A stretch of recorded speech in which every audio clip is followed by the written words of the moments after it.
Yer yuzidagi eng yumshoq krossovka qaysi krossovkaligini bilasizmi? U qaysi brendga taalluqli va qanaqa ko'rinishga ega?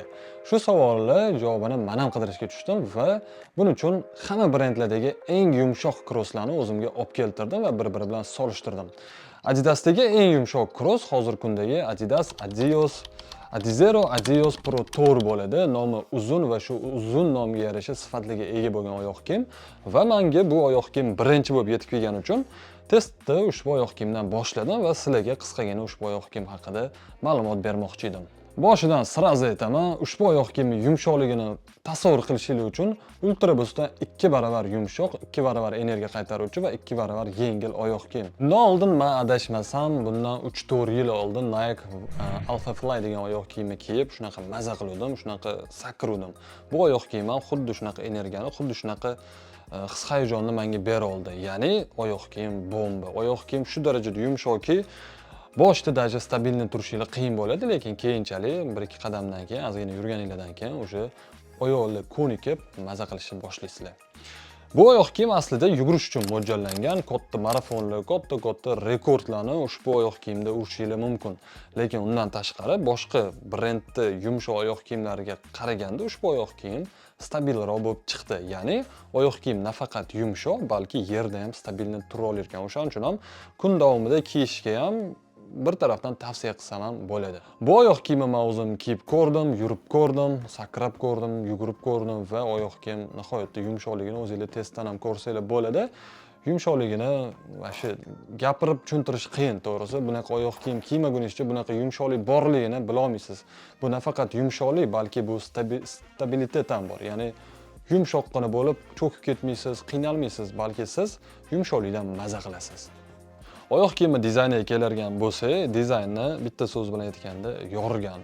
Bir 5 kilometr uzoqlikdan ham ushbu oyoq kiyim Adidasligini shundoq ko'rsangiz bo'ladi. Ushbu 3 ta poloska yordamida qora rasvetkasiga oppoqqina tushirilyapti, oq rasvetkasiga bo'lsa qop-qora poloskalar bilan oyoq kiyim juda ham bir chiroyli ko'rinishga olib kelyapti. Kontinental tegli qism bo'lsa, oyoq kiyim yana ham stabil turishiga va stabil harakatlanishiga yordam beradi. Ichidagi mana bu sistema bo'lsa, o'sha platini o'rnini egallovchi, ya'ni bukilish hamda nima deydi, prujina vazifasini bajarib, sizlarni keyingi qadamga olib ketishingizga yugurganda yordam beradi. Oyoq kiyimga ahamiyat bersanglar, mana bu oldi ko'tarilganligi, bu reskis. Menimcha примерно 60-70 sm uzunligi reski ko'tarilgan va bu boshqa oyoq kiyimlarda menda sal boshqacharoq kuzatildi. Misol uchun, Hoka oyoq kiyimida oyoq kiyim kopto'simonida, buni ko'rayotgan bo'lsanglar, tekis va reski ko'tarilgan. Hoka bo'lsa, g'irt kopto'simonligi bilan ajralib turdi. Boshqa brendlar ham ajralib turdi. Ayni damda Hoka esimda qolib ketdi.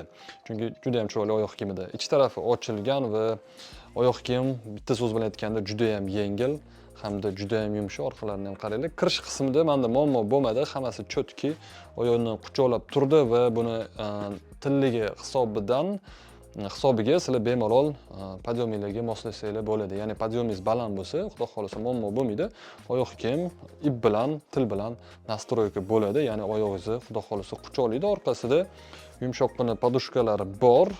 Komfort taraflama menda bu oyoq kiyimda umuman muammo bo'lmadi. Hech qachon urib, qirib yoki qanaqadir diskomfortni his qilmadim, balki shuni aytishim mumkinki, hattoki menimcha top 3 ta krosslardan bittasida bemalol ayta olaman. Krossda adashmasam, hozir sotuvda 5 xilcha rasvetkasi bor, lekin bunga o'xshagan oyoq kiyimlar ko'p, adashtirib yormanglar. Nomlarini yozib qoldiraman ushbu oyoq kiyimlarni. Hozir esimga kelmayapti va rasmni ham ko'rsataman. Ular ham juda ushbu oyoq kiyimga o'xshaydi, lekin bu berayotgan yumshoqlik, bu berayotgan komfort, yengillikni bermaydi. Ular bitta va 2 ta daraja pastdagi oyoq kiyimlar hisoblanadi. Xudo xolasa uchalasini ham birga solishtirib berishga harakat qilaman va albatta narxi. Ushbu oyoq kiyimning narxi Germaniyada ayni damda 250 yevro sotilyapti. Dollarda endi bilmadim 280-290 bo'ladi hozirgi kurs bilan. Lekin o'sha pulga arzirgan oyoq kiyim, agarda siz nafaqat yuguraman, balki ushbu oyoq kiyimda yuraman deb aytsangiz. Telarni ham ko'rsatmadim, marhamat. Telarni qaranglar, qanaqa chiroyli obrobotka bo'lgan. Xullas, keyingi oyoq kiyim Hoka bo'ladi. Hoka haqida ham tez orada gaplashamiz.